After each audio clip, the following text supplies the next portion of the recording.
আজ অমর শিল্পী কিশোর কুমারের ৯৬তম জন্মদিবস। এই দিনটি উদযাপন করা হল চুঁচুড়া প্রতাপপুর শ্রদ্ধাঞ্জলি ইউনিটের পক্ষ থেকে।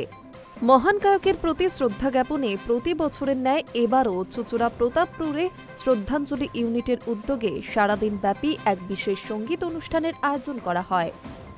অনুষ্ঠানের সূচনায় বহু কিশোর অনুরাগীরা তার মূর্তিতে মাল্যদান করে শ্রদ্ধা নিবেদন করেন।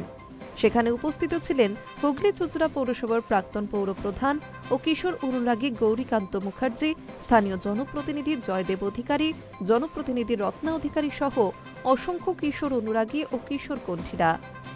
এই সঙ্গীত অনুষ্ঠানের বিশেষ আকর্ষণ হিসেবে ৯৬ সেন্টিমিটার দীর্ঘ একটি কেক কেটে কিশোর কুমারের ৯৬তম জন্মদিবসের শুভ সূচনা করা হয়। আজ সারা দিন জুড়ে কিশোর কুমারের অমর গান পরিবেশনে থাকছেন বিভিন্ন শিল্পীরা, জানালেন শ্রদ্ধাঞ্জলি ইউনিটের উদ্যোক্তারা। তারা আরও জানান, আমরা কেন্দ্র ও রাজ্য সরকারের কাছে আবেদন জানাচ্ছি যাতে এই মহান শিল্পীর স্মৃতির উদ্দেশ্যে কলকাতায় একটি মেট্রো স্টেশনের নামকরণ করা হয় এবং তাকে মরণোত্তর ভারতরত্ন সম্মানে ভূষিত করা হয়। এবং এই মঞ্চ থেকে আমরা আজকে দাবি যেটা তুলছি, বহুদিন ধরে বলে আসছি, যাতে কিশোর কুমারের নামে কলকাতায় একটি মেট্রো স্টেশনের নামকরণ হয়, যেমনটি টালিগঞ্জ স্টেশনের নামকরণ হয়েছে মহানায়ক উত্তম কুমারের নামে।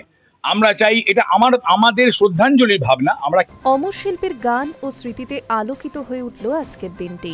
High news network.